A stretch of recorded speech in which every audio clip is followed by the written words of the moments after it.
Today's episode of the Writers' Room Game Show is brought to you by MusicBed. With MusicBed, you get access to higher quality music than any other music resource. That means instead of thousands of variations on dubstep by some guy in his parents' basement, or what I can only describe as clown funeral music, you get real stuff you would listen to in real life.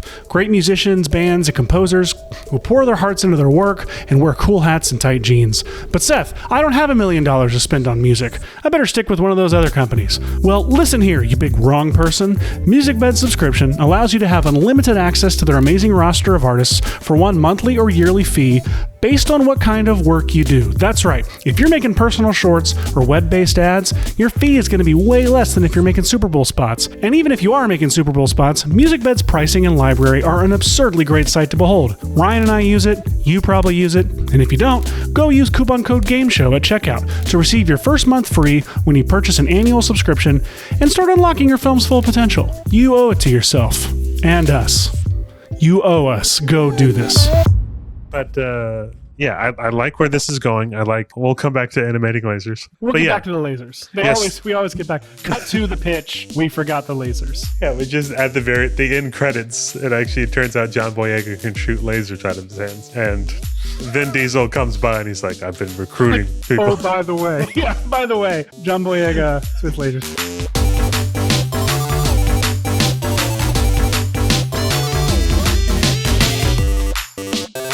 Hello, everyone. I'm Seth. And I'm Ryan. And welcome back to the Writers' Room Game Show. It's the podcast where every week we generate an original feature film idea from scratch in under 60 minutes, working from a set of random prompts given to us by a big Hollywood studio. At the beginning of every episode, the studio, which is really just an iPhone shortcut, assigns us, the contestants, a new project consisting of 4 components: the genre, the tone, the demographic, which is a target audience, and a studio mandate, which is basically just a random thing the studio is requiring. We then have 1 hour to develop a feature film idea that fits the assigned criteria. Surprise roadblocks along the way. At the end of the episode, we'll focus group the idea with someone from our assigned demographic and ask them some real dumb focus group questions. They're not actually that dumb. We changed that. That was from last season. This season, they're cool. They're cool questions. Very cool questions with point totals.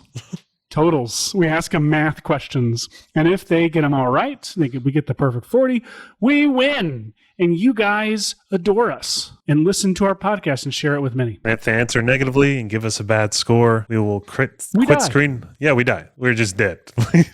Just straight up dead in the This ground. podcast is very serious stakes. I think we're recording this before Thanksgiving, but I'm pretty sure this episode is coming out the week after Thanksgiving. Yeah, because Indiana Jones? Last week we had Indiana Jones and the world. The World's End. And the World's End. In the World of Tomorrow. Indiana Jones in the World of Tomorrow. How was your Thanksgiving, Seth? I have no idea, Paul. What did you eat? I have no idea. I didn't eat turkey because it's a dry, gross, bland meat. I probably did eat it, but I didn't enjoy it. Well, that's an insult to my brother-in-law who's making the turkey. I ate everything. It was wonderful. I don't know. I don't have it. I am out of fun things. Cocaine. No one actually knows this. Should we? You probably should say this just in case it comes up on the show at some point. You should probably tell them what cocaine means. We should probably tell them what cocaine is. So, disclaimer, I can't speak for Polly, but I assume I can. No, I can't speak for Polly. I've never done a drug in my entire life. I'll let Polly speak for himself. I don't know how to do drugs or find drugs. Maybe we have talked about this on the show. This feels familiar. We haven't. Or maybe it was, okay. I think it was on air, or off air, I mean. Okay, so the point is here, we don't do drugs. I've never done drugs in my life. I don't know where to find drugs. So the question here is, do our listeners know where drugs are? And can you tell? No. We recorded an episode a few weeks back called Salt and Pepper, where at the end of it, Polly and I were... We were very low energy and could not think of things throughout the whole episode. I don't think we spoke for days afterward either. It was just a deep regret and self-loathing we felt after that episode. And we talked about maybe not recording on Mondays because we realized that, it's the start of the week. That was the first time we recorded on a Monday and we had low energy. And I think you made a joke about we need to... I realized what would real Hollywood writers do to pick up the pace, especially back in the 70s or 80s. Cocaine. And so we assume, we don't know. So now what we do is we just shout cocaine before every episode to pump ourselves up. Our neighbors and wives are concerned, but Hey. I guess I'll take it. Anyway, enough about cocaine. Oh, forgot. Call the forgot these talking points. Make sure you call the WRGS Notes Hotline at 1-866-HEY-WRGS right. if you have notes for us. This might be confusing because the studio is calling Ryan while I'm telling you to call us with notes. Don't think too hard about it. Just if you listen to this and you're like, this sucks, I could do better, tell us. Tell us how you could do better at 1-866-HEY-WRGS. Also, please rate and review our show on Apple Podcasts. We might even give you a shout out and read yours on the show. We'd love to do that. Please go to Apple Podcasts, find our show, rate and review it with 4 or 5 stars, whatever the maximum number of stars are, and leave a review. Oh, yes. Lastly, join our Discord. The link is on the site or in the show notes. We have a Discord where you can share your ideas for mandates, give us notes on the show, and even just all around hang with randos. That's it. So now we have a very long phone call, Seth. How'd it go? They put me on hold for a while, and then they gave us the assignment. They said they emailed it to you. So they did. Yeah, I guess they said that you got your permission back. The genre is film noir. Film noir? Ooh. Yeah, noir. The tone is absurd. Okay. An absurd film noir? Yeah. The demo... I like it. It's kind of ironic. Kind of. The demo is fans of F1 racing. That's Formula One racing? Or Formula One, yeah. It's like the old school... pretty sure, yeah. It's like your classic European race cars. Like Ford v Ferrari. Ford Ferrari. Yeah. Okay.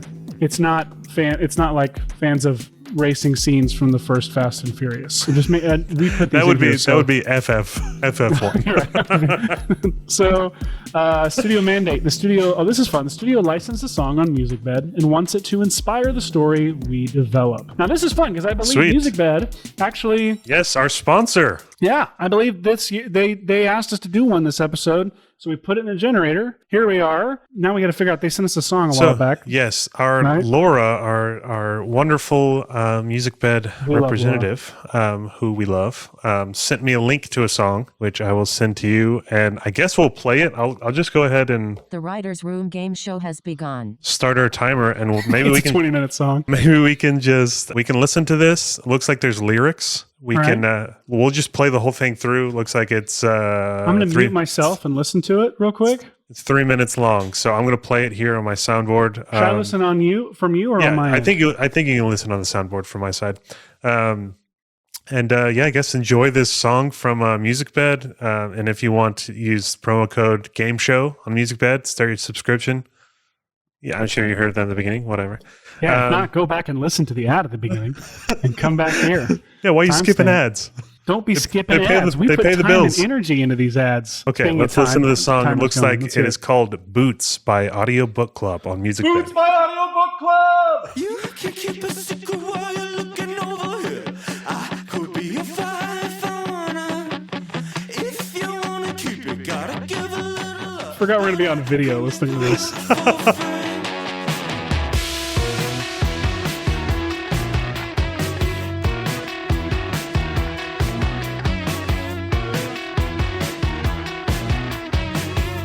We need cool sunglasses while we listen.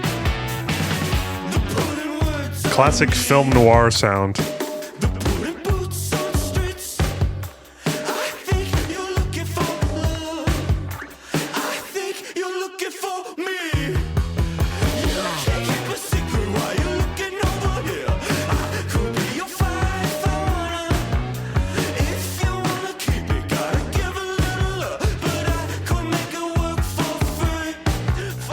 Yeah.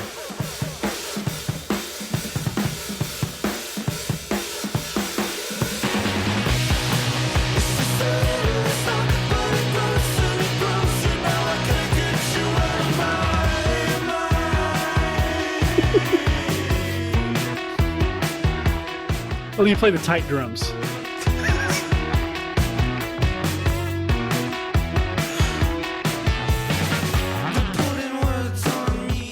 We got lyrics on MusicBed. All songs on MusicBed that have lyrics, or most of them, the lyrics are available to you. Free of charge, I guess. I don't know.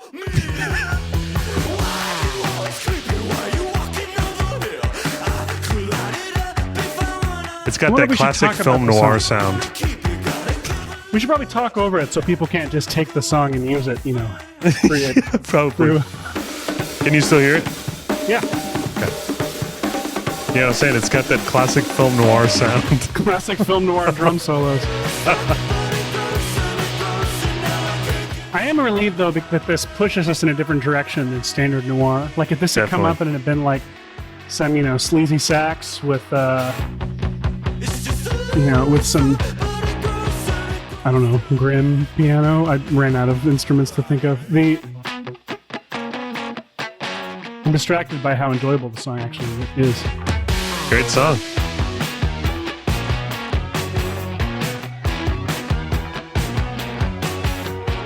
I was fully prepared to pretend to like this song. I legitimately like this song. I would license this.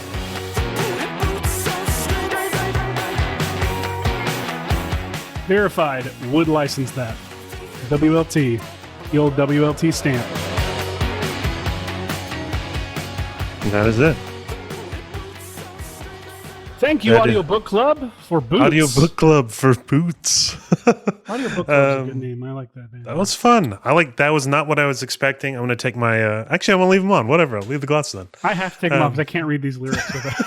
So we are well into our actually, I'm leaving them on. Our show at this point, and we have Film Noir, Absurd, for fans of Formula One racing, and we've got this great indie rock song that inspired. That was not what I was expecting when... Same. I'm glad it's not when I was thinking about a music bed song. I mean, obviously there's something a little bit more... what's Stephen Curtis Chapman's son's band? The one... I have no idea, but I haven't heard that name in a long time. They're actually great, dude. No. His son is in a band that's actually fantastic. Oh my God, I'm blanking. I got to give them credit real quick. I got to find them because I've actually been listening to them and very much enjoy them. They are Colony House. Oh, Colony House. Yeah, I've heard of them. Yeah. That's great. I was expecting something, which actually, I don't know, something just a little more folksy than what they gave. Yeah, this is cool. This is like indie rock, kind of very upbeat, driving. Funky, so we can use all the words. We can have. I guess we can look at the lyrics and be inspired by that too. I mean, the sound itself definitely like doing a black and white. I mean, I guess it doesn't have to be black and white film noir. No. The staples of film noir. Yeah, well, you can. It can be a modern noir if we wanted to. Or I actually love, I love the... Okay, sorry. I'm moving into teacher Seth mode, and please do. When it comes to film noir. Break for teaching. So here's the thing about film noir that I find so fascinating, which is that... Actually, Polly, talk for a second while I pull up my keynote. Talk about what you've... Yeah. When you think of film noir, what do you think of? Well, the first thing I think of is your classic black and white film noir, sort of when it was started back in the... I don't even know when that was, the 40s. Then my mind immediately goes to Rian Johnson and Brick and how they sort of modernized the film noir, and it sort of had the classic film noir thing that I think of, which is the first person narration, kind of very point of view driven by your protagonist, but put it in a modern setting. At the time, it was early 2000s, and full color and sort of a high school story. So really, I guess for me, film noir would be, it's sort of a mystery, sort of detective story with a first-person narration and a very strong point of view. That would be what I would describe a film noir being. What would teacher Seth say? Side note, while you're looking, I love in the short film Plot Device, directed by Seth Worley, the film noir section has that wonderful actress who's like, "I'm not that kind of girl, Benny." It's the that's Lydia doing some dialogue. Arnold Venowitz very passionately wrote that dialogue. He was very passionate about recreating the film noir style and feel. Oh yeah, and that's the Home Alone. What was it? Angels with Angels with Filthy Souls. With filthy souls. I'll give you to the count of 10 to get you. Ugly yellow no good keister off my property. Dirty keister off my property. Before 1, pump your guts 2, full of lead. 10. Wow, this is great. Okay. We're recreating. All right, hang on. Here we go. Film noir. So, you're talking about Plot Device. I did a lot of research, watched a ton of stuff for that. And the thing that I found fascinating, because I didn't, film school was not my my best phase of life, and I learned that. I learned by doing the research for Plot Device, I learned way more than I did even in film school on even film history and like the narrative of like what led to noir having the look that it does. So a lot of the cinematographers were folks that had been shooting, like they had been in like serving in the military in a war, like and off at war, like shooting like documentary stuff during the war. And so they had become very accustomed and used to shooting with available light. And so you got this look and feel in this period that really complemented the kind of cynical and dark and very gritty, realistic outlook that was coming from the creative side with stuff that was shot with very minimal lighting, very available light. And it was all about becoming more expressionistic in the way that they, painted with light. Film noir tends to be defined and like specified with an anti-hero at its center. Mm-hmm. So like, the staples, like if we're looking to try and recreate the genre visually, yeah, you imagine like black and white, you imagine, if you're trying to recreate it from like just a genre storytelling standpoint, I think the anti-hero is the main thing that you're going for. And an anti-hero, and I think, just telling it through that first person point of view too, and having like a really strong, I like noir films that we can sort of, we're in the protagonist's head and hearing what they're thinking. Just because I feel like that's a great way to sell the noir thing as well. So the question is, how do we tell a story? How do we tell a film noir story in Formula One racing? Let's look to the lyrics of the great Audio Book Club. And they say, they're putting words on me. They're putting boots on streets. I think you're looking for love. I think you're looking for me. Am I reading the lyrics? Yeah, I was reading the lyrics. Where were you? Because I started at the top. the second stanza. So there's stuff about love here. I think you're looking for love. So we're looking at lyrics to a song. There's stuff about love here. And there's I'm trying to figure out what this song's actually about. So we have you can't keep a secret while you're looking over here. I can be your fire if I wanna. If you want to keep it, gotta give a little up. But I can make it work for free. They're putting words on me. They're putting boots on streets. I think you're looking for love. I think you're looking for me. This is just gonna be me doing the spoken word version of these lyrics. Yeah.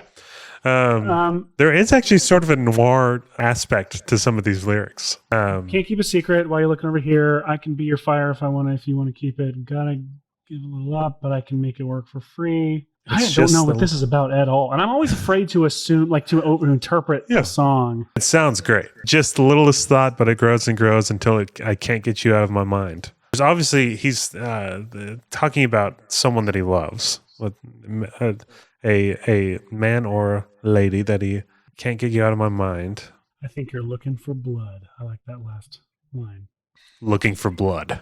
So I'm a person who like when I listen to a song, I like and this is terrible, but like I don't listen to the lyrics. Like not that I ignore them, but me and Whitney talk about it all the time because I love music for how it sounds, and how it feels, and she loves music for the opposite. Like she loves the lyrics and the storytelling in the lyrics. Yeah, and I'm like, I feel like that's just a side effect of like I'll memorize the lyrics because I love the sound of it. And I won't even know what I'm singing. Like my brain doesn't think that way when I'm listening to a song. I'm not taking it in as words. God, it feels good to hear you say that because I feel like everyone I meet is like head over heels in love with lyrics, and I feel weird. I'm always very hesitant to recommend songs because I'm afraid they're going to be about like rape or something, and I don't know.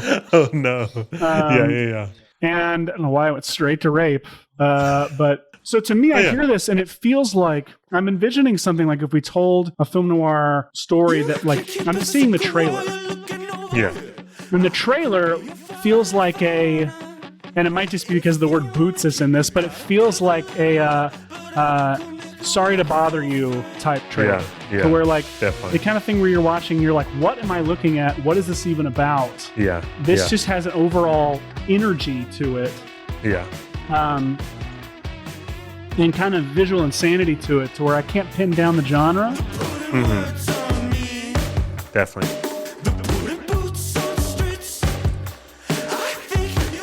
Yeah, and I feel like we have that absurd tone, which could be fun if we're sort of mixing and matching.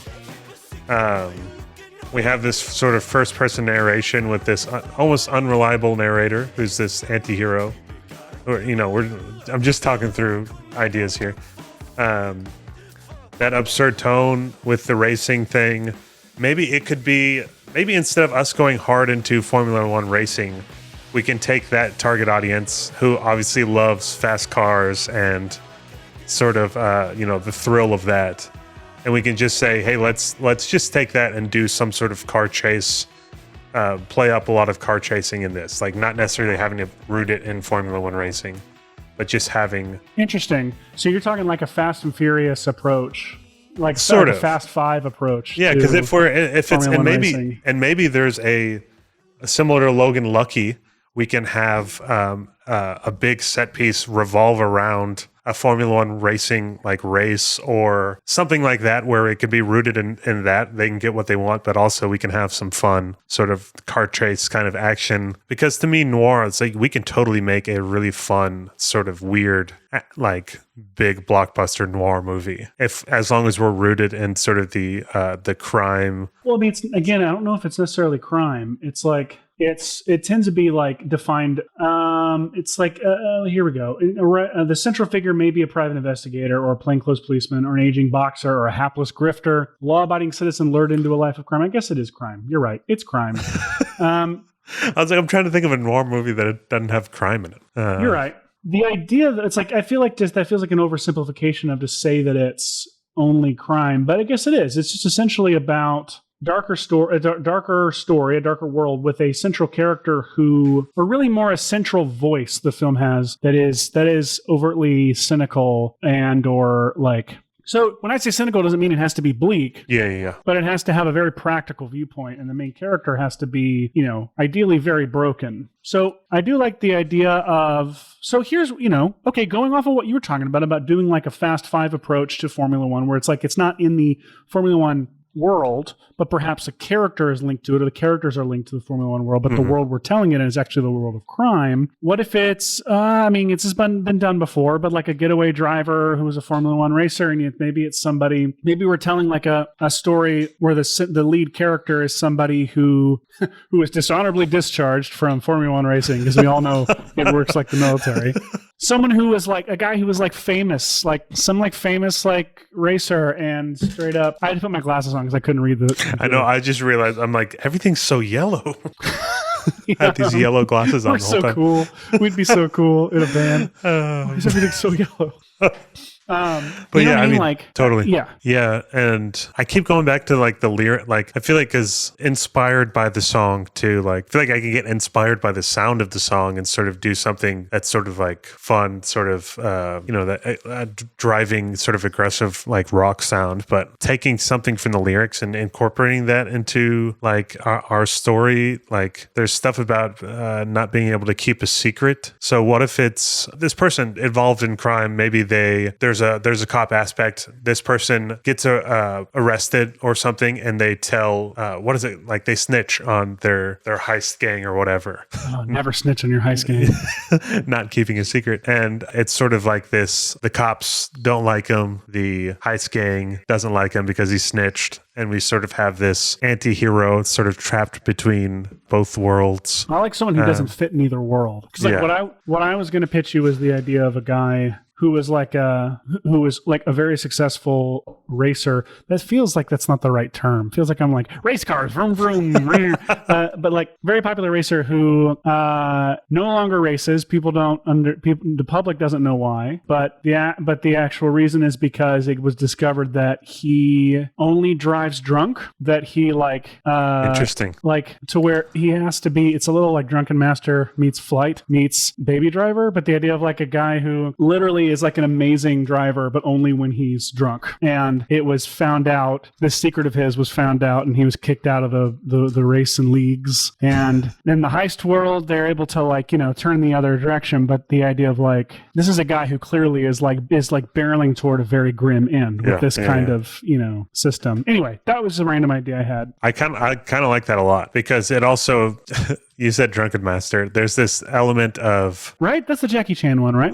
Yeah. So he trains in drunken boxing. He's like this incredible fighter, but only when he's drunk is when the technique works. But there's this element of people are upset that when he drinks because he goes out of control, but they also respect him because of the things that he can do when he's drunk. And there's sort of this complicated, especially like in this noir kind of world. I feel like that's The main character something. is always like substance reliant. Like, Yeah, you don't want him to do it, but at the same time, like as an audience member, you want to see what happens when they do. Yeah. So I like that a lot for our and then you want to protagonist. see what happens when they don't. You put him in the position to where he's got to get out of something sober. Not that it has to be about crime, like what we talked about. Well, what would be like the big inciting incident, or like what is he? Yeah, that upsets his world. Because when we find him, he's a getaway driver, and Yeah, I it's think established- it should like open with some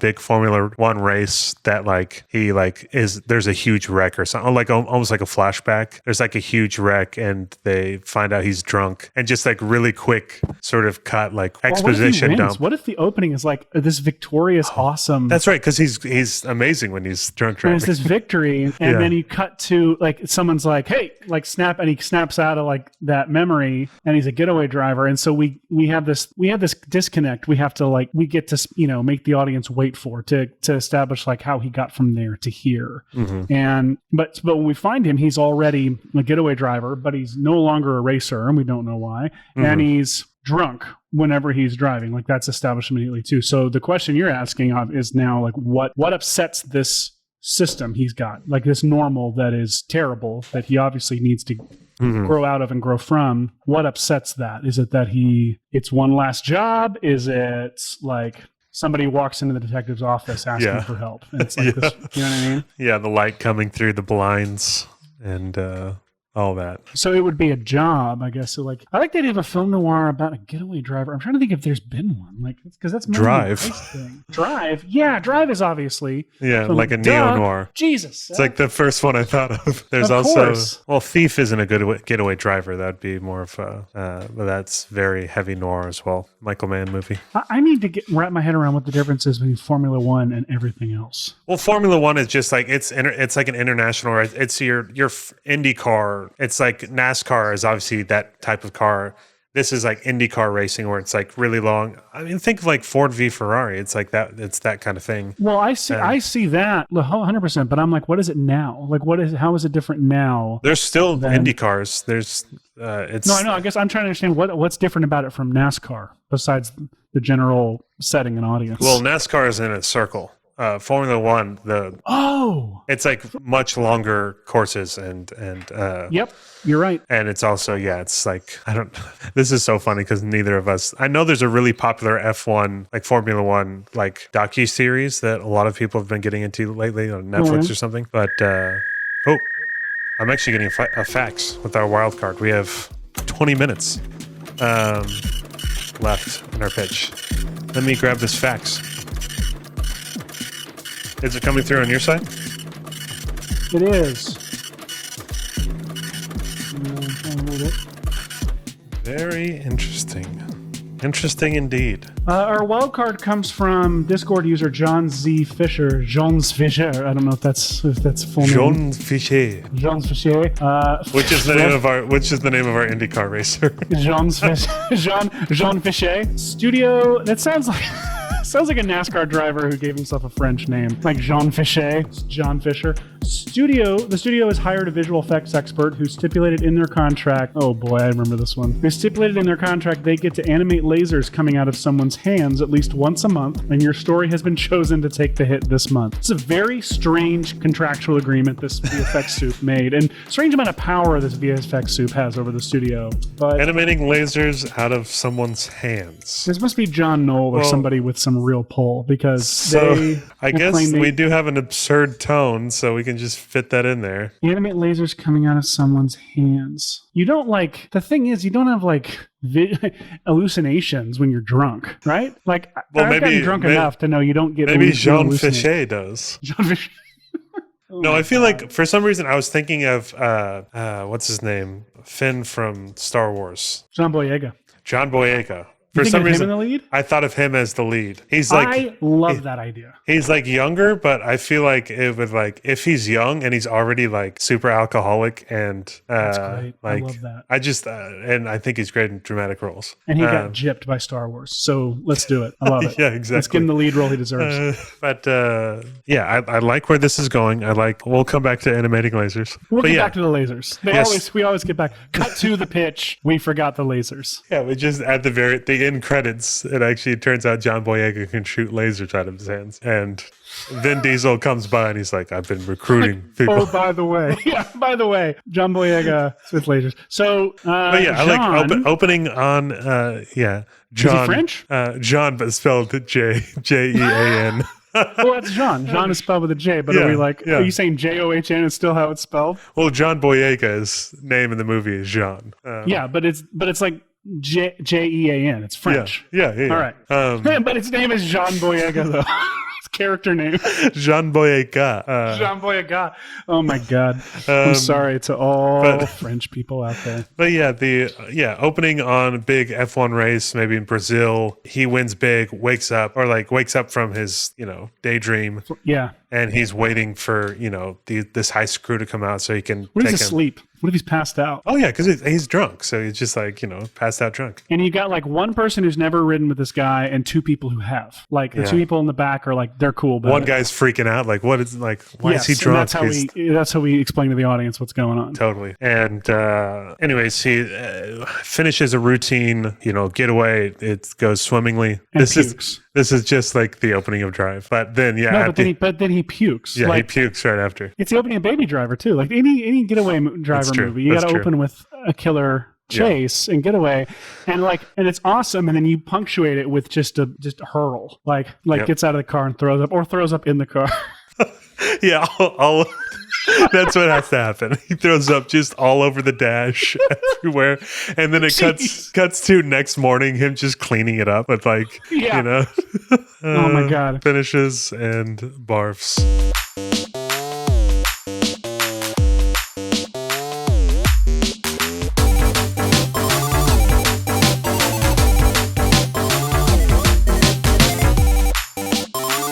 Hey, it's me, Seth. You probably know or assume that Polly and I are more than just podcast hosts. We're friends, but as you probably suspected, we're also more than friends. We're writers and directors who make money writing and directing commercials and branded shorts and stuff. When you do this stuff for years on years, you develop your own habits and workflows for streamlining the work. And on occasion, a random townsperson will happen to notice these habits, and they'll say, "Hey pal, just what the hell do you think you're doing?" And you explain, "Well, this is just how I plan a shot list," or "This is how I outline a story," or "This is how I dispose of a body." For years, whenever I talk about my story outlining process, where I visualize a story on a clock and use symmetry to fill in gaps and organically find a structure, people would see this and kind of freak out over it. So in 2017, I launched a Kickstarter with my friends Ann Fogerty and Micah Lanier to make the Story Clock Notebook based on that Story Clock process. And people freaked out over that enough for us to start a company called Plot Devices, where we continue to make and sell notebooks and workbooks based on my own workflows and process as a writer and director, from story clocking and outlining to shot listing and storyboarding. I am told by randos everywhere that these products have helped make writing way less daunting and intimidating for them in their own work. So head over to plotdevices.co and learn about how you can have less money and more Plot Devices products. Use coupon code GAMESHOW to get 20% off your first order.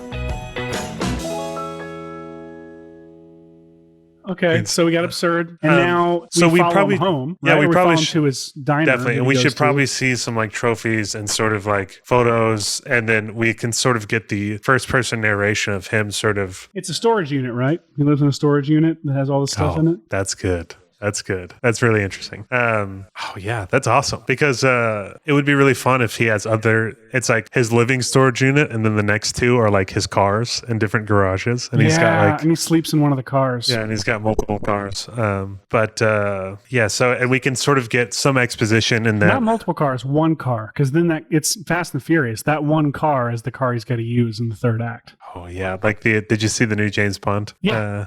when he finds the classic Aston Martin. I'm like, ooh, baby. Wait, I guess I got confused. No. He had the Aston Martin at the beginning, though. That's right. Then what was the other car? Skyfall when he gets the classic Aston Martin. That's right. I'm thinking of Skyfall. Yeah. Yeah. Same thing though. He opens the garage and it's like, okay. Skyfall, the better Bond movie. Although I love No Time to Die. But yeah, so we can get a little bit of exposition with his narration of, where he's come from. That's great because we see the car and it's the car we saw in the flashback. He gets to keep those cars, right? That's like his car. That's how it works. I don't know. I don't know. There's so many sponsors. So many sponsors and different stuff in these Formula Ones. It might be a little strange if he has this incredible Formula One car.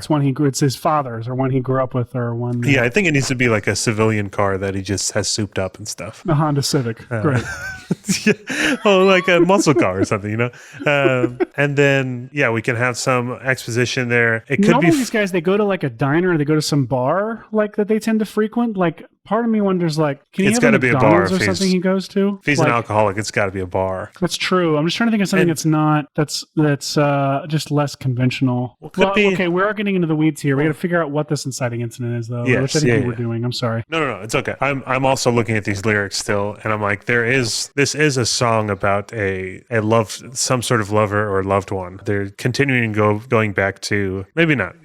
It just says, I think you're looking for love. There's got to be something that this guy really wants, Jean, because he's an alcoholic. He continues to drink. He's only good at driving when he drinks. But he knows that he's also like, it's ruining his life, and he got barred from Formula One because of it. It's like, what is he searching for? Like, what can we, because he's only doing this getaway driver thing because that's how he can make money now while still being able to drink and drive, which is what he loves to do. You think he only drinks when he drives? Like, is there a way to make it to where he's not even an alcoholic? Like, he's just like literally he wakes up. He loves to drive, and he can only like drive. Maybe he gets up the next day, he takes his car out to some like mall parking lot or course or something like that, and he sucks. Like, we just saw him kill it the night before. I guess that's pretty absurd. So I think that goes with the tone, right? It's like he takes it out and he's like, and it just sucks that he can't drive this thing, sober the way that he did. So okay, but inside, I like that. That feels like that's our normal world setting. Yeah. And then somebody's right then has to like approach him. And now, femme fatale tends to be the trope, like the plot device that totally they come in along here. Yeah. And I'm cautious to just straight up just do like bring a woman into the story and make her the femme fatale. And if we do, I would want to sort of subvert the trope to give it more sort of beef in a modern setting. The whole idea is that it's just like a mysterious and seductive character. I think though, well, what if it's someone he's really close with? Maybe he's in love with, they're really close friends and he's always had a thing for her, or maybe they used to be married or used to be together, but she like works at the local bar. Trying to think, like, if it's someone he's really close to and they're in trouble, which gets him wrapped up in. Yeah, but don't you want to save that and for when, like, like Baby Driver did so well, where it's like you establish these two lives and then around the midpoint of the movie you start to pull them in and threaten them. You're right. Here's a thought. I don't want to just shut down your idea though. No. I'm just shouting out. I like where you're going. Well, I wonder if, because I'm thinking about how a femme fatale basically just needs to be somebody who traps our protagonist, somebody who is taking away the female aspect of it. It just needs to be like a character who is mysterious, who is like seductive, and who kind of charms like the character into a trap or like a compromising place. Mm-hmm. And could that just be like a successful current racer of some kind, like basically offering with some kind of offer or some kind of, or maybe like an investor or somebody who's actually willing to get him back in the game somehow. Yeah. And then they turn out to be a duplicitous character who is using them for like. Does that make sense? Like, could that entrapping character just be like, could it be a man, and could it be someone just in power or of influence? I'm trying to think how that would work, like why they would try to do something illegal to get him back. Like, what would be the thing like that they could promise him to get him back in the Formula One league or whatever? Like, they have the power to get him back in, but in return he has to do something for them. Yeah, I guess, Fast and Furious, it'd be like, go take this thing, or go, like, if there's some sort of object, or maybe it's a person, maybe it's a transporter style, like, there's this person and they have this object, I need you to steal that object and bring it back to me, and I have the power to get you back. But it turns out to be like a person that instead of an object, and that causes like, that's kind of interesting, but that's kind of transporter, I guess, now that I'm thinking of it. Yeah, well, I do like the idea of transporting. Like, what if it's just get this thing to here, like deliver this? Yeah, like because that's a classic like getaway driver scenario. Yeah. Instead of getting away from something, it's like, I just need you to transport this thing or this person. Yeah. Ooh, a person to this next place. We are getting into transporter territory. Yeah. But I also haven't seen those movies. I saw 2 of them like a really long time ago. Yeah. So we can get away with ripping them off because you can say you haven't watched them in a while. Yeah, man. What's it such a, I do like the idea of like, if his big goal is, I wish I could still be racing, that's what I really love. And so the promise to get him back in the league, the Formula One league or whatever, would be a great reason for him to do this like one last job. What do we have on the timer? We have about 7 minutes left. Dang it. We got nothing, man. I feel like we got a great premise, like, and like character, like first act, but I have no idea what. Yeah, I know. Something to do with Boots by Audiobook Club on MusicBed. But yeah, because I like Jean. I like the idea of a driver that can only drive when he's drunk and the danger that represents. What if he's still a Formula One racer and he's actually doing this on the side? I don't know why he would. Unless he was bad and wasn't making money at Indy racing. Because then the threat is if like, yeah, you're right. If he was bad, then that would be the case. Because if he's good, he's going to be. Because he drives sober, but he's an excellent drunk driver. And oh man, but how would he even be in the game if he sucked? Like I know. I'm just trying to think of some way to like some kind of threat to him rather than because you're either being blackmailed in a situation or they're being. I feel like if he's not in the league and he wants to be back in it, and someone presents if you do this, you can get back in the league. That's the reason that he would be doing this thing. But then the idea is that it's a double cross. Dude just tries to get. It's like a suicide mission he sends him in on. Yeah. And so then, which I think would be fine because I think he would need to. The big thing is he needs to learn like. I don't know what his lesson would be actually. Now that I'm thinking of it. Well, really, what he needs to learn is to drive. Like, is to let go of his thing. He needs to let go of his talent and his skill, his like passion. That like, if being good at what you do is self-destructive, you need to put your actual self like first and be willing to let go of that thing that you love doing. That's good. Let go of being good at that thing that you love doing. Yeah. That is causing you to have to self-sacrifice. That's a universal thing. I feel like we even talked about on the show. Oh yeah. Man, question is, how can we tie in, like, how can we make this, so let's actually keep going. How can we make this transportation job, him getting double crossed on it, how can we get him in a position where he's like screwed and in trouble and has to like solve this mystery on the run, right? Like, yeah. And how can that tie into his being drunk? Like, can it all take place in one night and he has to stay, And he has to stay drunk. Yeah. Which is pretty interesting because if there's something where he is captured or he's at, maybe he falls asleep or something somewhere and he wakes up and he's like hungover or something, he's not drunk anymore. It's like creates this, I'm really struggling here, Seth. What if they frame him? Like he wakes up and he's, oh, damn, our focus group is in the waiting room. How much time we got? We have 3 more minutes left. I'll let him know that we're. Okay. Can you message him? With you. Yeah. Okay. Yeah, I think by the end of the movie, him learning that he shouldn't sacrifice his well-being for what he loves, like for if what he's good at, if he has to sacrifice his own self and his own like health to have what he wants, like that's he needs to choose himself over that and his own I like that we have sort of that because I think from the beginning of the film he just wants to be a racer. He's a getaway driver because it's the only thing that gives him the amount of thrill that he had when he was racing, and obviously was barred by the IndyCar Association. Whatever it is, I have no idea. Man, I hope our focus group isn't like a huge Formula One fan that knows all the rules. FIA, the Fédération Internationale de l'Automobile. Yes, there you go. But yeah, it's hard because we don't really have a plot. We just sort of have our character and an opening, an opening act with no inciting incident. This is our world and our setting. Yeah. And yeah, man, interesting. What if the person that's offering him is someone, someone from the racing world? Like, if there's a way we can pull him back into that world, the mystery to solve is in the world, and that's what sucks about it. Like, he's not a detective, but like the job he has to pull somehow pulls him back into this world, but not as a racer, as somebody who's uncovering a crime going on, like some kind of corruption. in the FIA. I don't know. No, that could be interesting. Sorry, I'm not providing like any creative help here as I'm struggling to figure out what our incident would actually be. But so what if he wakes up? What if he does this job, but something goes south? Or he does the job, but he passes out. What if we establish in the opening act that when he passes out, he like wakes up somewhere and he kind of picks up the pieces and doesn't even remember the job, right? Because he's blackout drunk when he does the job. Yes. So he wakes up from this job and everything is off. Like there's blood on him, and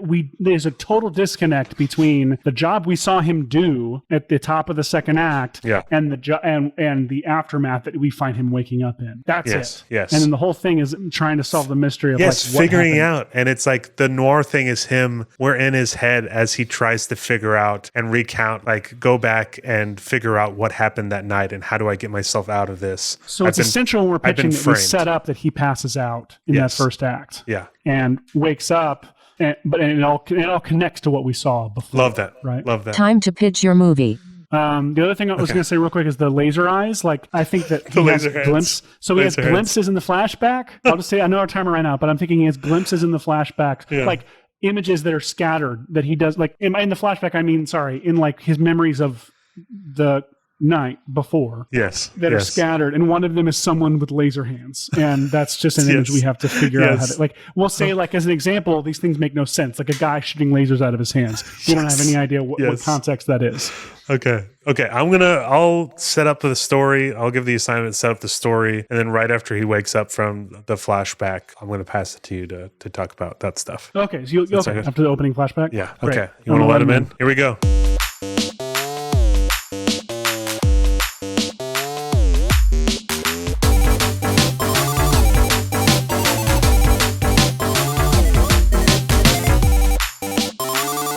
Joining us today for our focus group, he is incredible. He's the founder and CEO of FM, which is the company that created Music Bed and Film Supply. Ladies and gentlemen, welcome Daniel McCarthy to the show. Hooray! What's up? Thanks for having me. Yes, thanks for being here, man. We have a very exciting idea to pitch you, which is, I think, pretty fun because Music Bed is the sponsor of this show this season, but also the studio mandate that we received today was very Music Bed driven. So what we have developed was a film noir. The tone is absurd. The target audience is fans of Formula One racing. And the studio mandate was we actually got a song from Laura at Music Bed that inspired the story.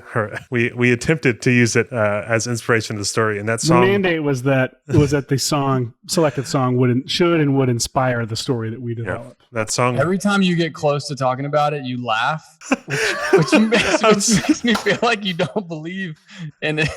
Oh God! It's tough because we the song was awesome and we were jamming to it the whole time, and then we looked at the lyrics and we're like, okay, we're going to try our best to incorporate these into the story. and I laugh because I'm like, we spent half this episode listening to this cool song and have no idea what we're filming. So no, we're actually very excited about this idea. I think it's great. Do we tell them the wild card as well ahead of time? Oh yeah, we probably should. We also midway through the episode got a wild card mandate delivered from the studio saying that basically it needed to include at least one scene where someone has lasers coming out of their hands. We can provide context later, but that was one of the requirements as well. Yes.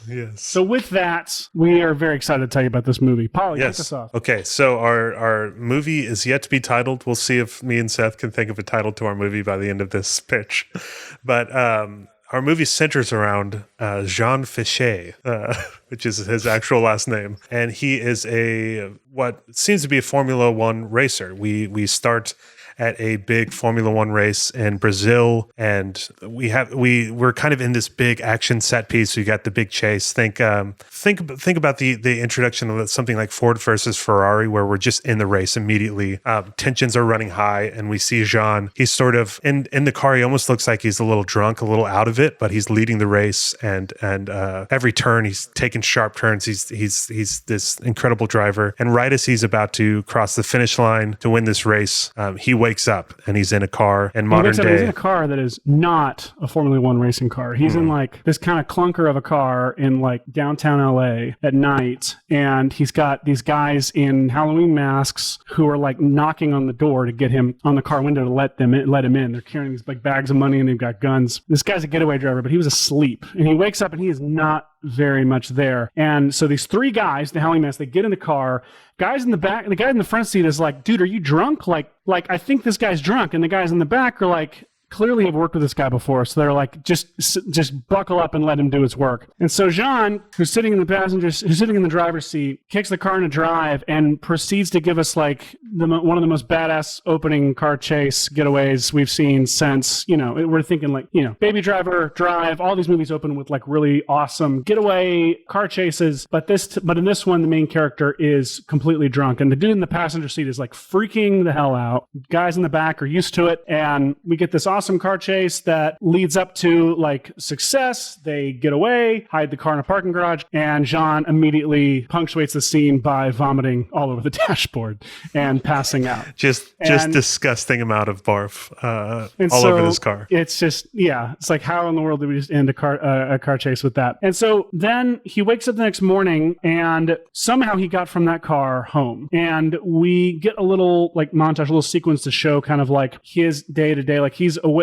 wakes up and he's in his he lives in a storage shed, a storage unit with this old car that doesn't work. He sleeps in this car in the storage unit. He's got all these like trophies or all of these whatever like relics of his racing past. We don't know why he's not racing anymore, but we have a feeling it has something to do with the amount of alcohol he drank before racing or before driving last night. And all the evidence and aftermath, like his clothes and everything from the night before, they line up with what we saw. He passed out and doesn't remember much of the night before, but it lines up with the stuff that we saw happen. And so he's got some system. It's very, very scary and uncertain, but it's a system that he seems to rely on and seems to be working for him. And we see him take this car that he's sleeping in. Actually, it does work. I'm sorry. He takes it out to like a mall parking lot. It's like a early Sunday morning, and takes it around for tries to drive it around. And he's sober now at this point in the morning, and he sucks. Like he just doesn't have the same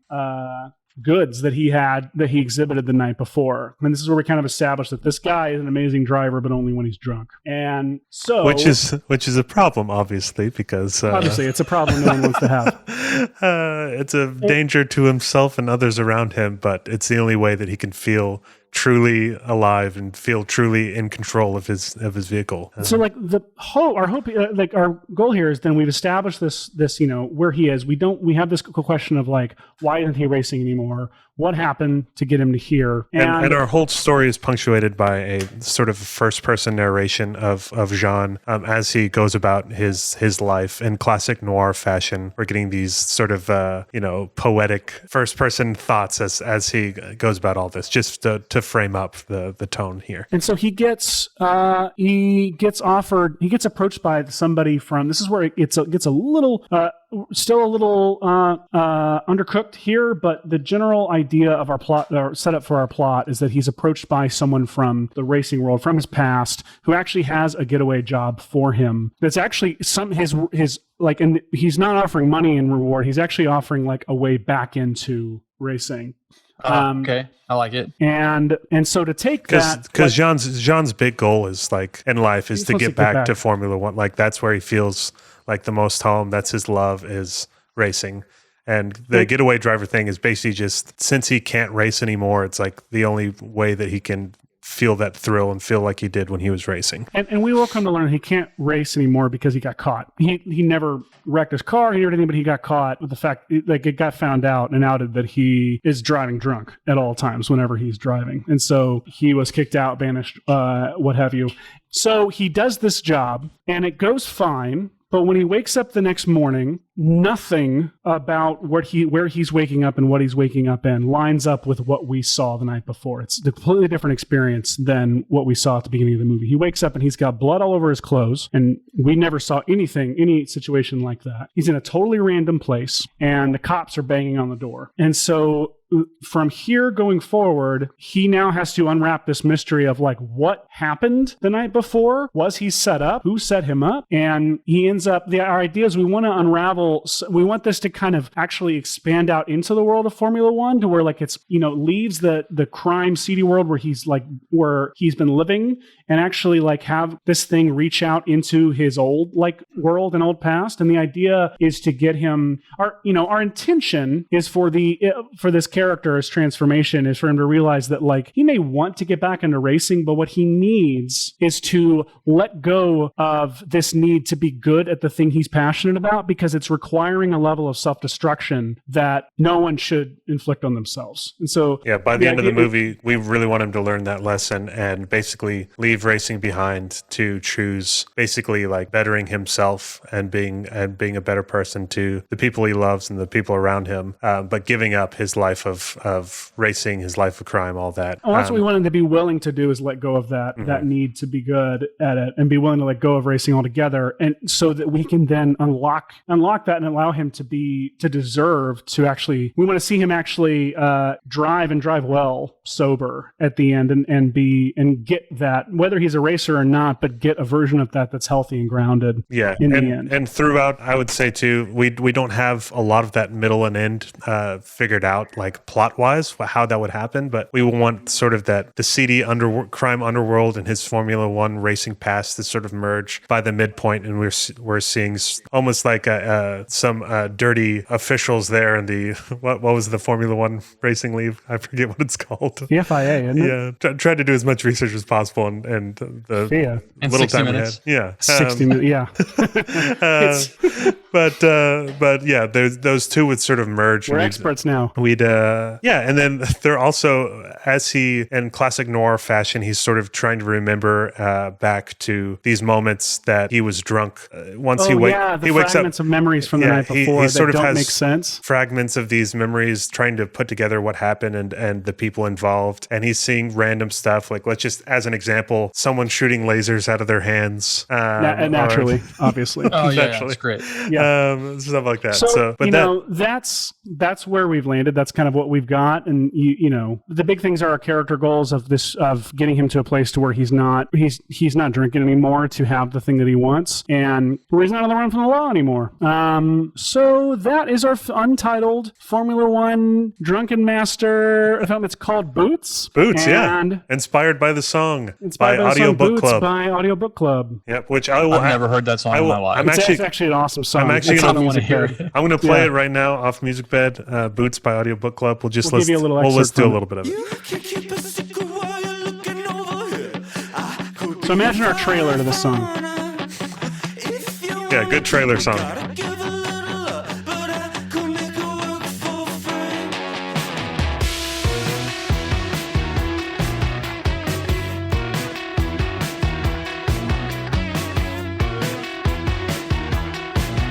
Yeah, I got the vibe.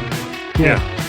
So that was the song that was inspired. So we have a few questions for you. Actually, first, do you have any thoughts, questions, concerns? Questions. I feel like if I give you any thoughts or questions right now, I'm gonna ruin the questions later. I like where it's going. I'll tell you right now, I'm not a big vomit fan.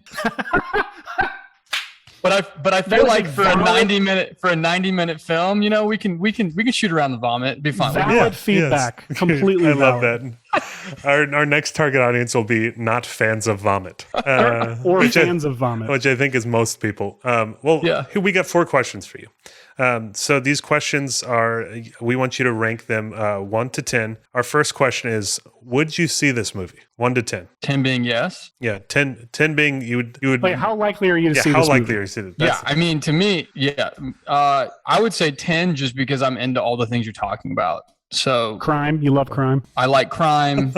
I like cars. I don't like vomit. Maybe if that was in the trailer, I'd be at 8. So it's not in the trailer, so we're gonna go with a 10. 10 it's fine, yeah. And then our second question is, would you recommend this movie to a friend? How likely are you to recommend this? Yeah. I'd have to see it. I mean, I'm it a were big movie evangelist. So if I came out of the movie theater and this thing was great, 8. Okay. 8, perfect. But you're talking about recommend it to a friend from the trailer, like before I see it. Well, I guess what we like to tell people was like, if the way what you're envisioning based on everything we just said, like what you're fairly visualizing in your head, like if that came to fruition in that form, how likely are you to recommend it? Yeah, 10. It's great. Great. Love it. Love that. Third question, I don't remember. Adherence to assignment. So based on a film noir with an absurd tone for fans of Formula One racing, inspired by that song Boots by Audiobook Club, and also with a clip of someone animating lasers out of someone else's hands. 1 to 10, how well did we do with that assignment and why? I mean, I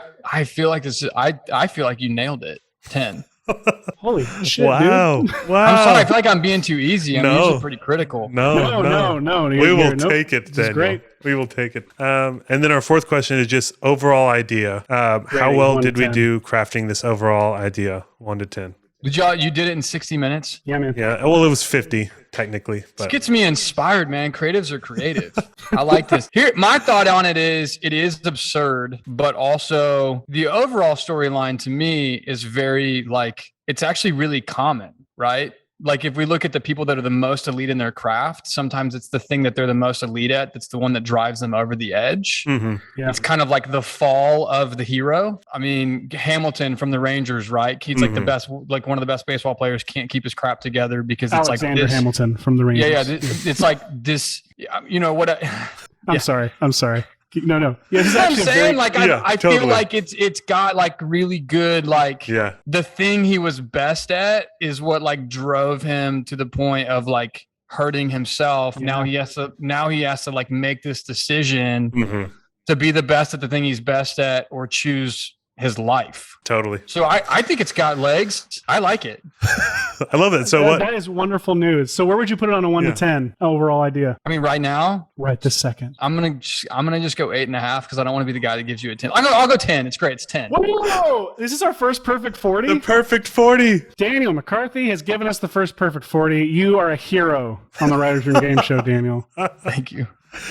Oh man, no, that is great though. I'm glad that we landed on that theme pretty late in the show. Actually, I'm pretty sure in most of the story, the 3 minutes that we made you wait in the waiting room on Zoom, we came up with a lot of that story. What I really want to do is try to figure out how to make it a short and actually fund it. Well, Yeah. the short is the do. opening scene. Sans vomit. That's the short that you make. Yeah. That's the proof of concept. How short. cheap can we make it? I'll fund it. That shouldn't be my question. It shouldn't, but you know. Well, you're honest. What do you think, Polly? 100 grand? Yeah. We need to go to a Formula One race in Brazil and film. The Formula One is where it gets complicated. It does get complicated. Yeah. It's It was in Florida. real inexpensive. But until we got to F1. a small getaway driver film that maybe just has flashes of a Formula One race that you shoot in super close up. That is more, sort of alluding to that. It'd be closer to 50. Yeah. Okay, yeah, let's do it. Done. We did it. You heard Writers Room it here Game Show first, folks. Sold a real idea, Daniel. Thank you, buddy. Awesome, And yeah. just know that no podcasts are legally binding in the state of wherever we are. Yeah. This is like Shark Tank. No deals actually happen. Exactly. Deal's not real and did not. right. The Writers Room Game Show with me, Ryan Paul, and Seth Worley. Executive produced by Grant Wakefield at Weekend Video and Ann Fogerty at Plot Devices. Edited to perfection by Rene Gomez.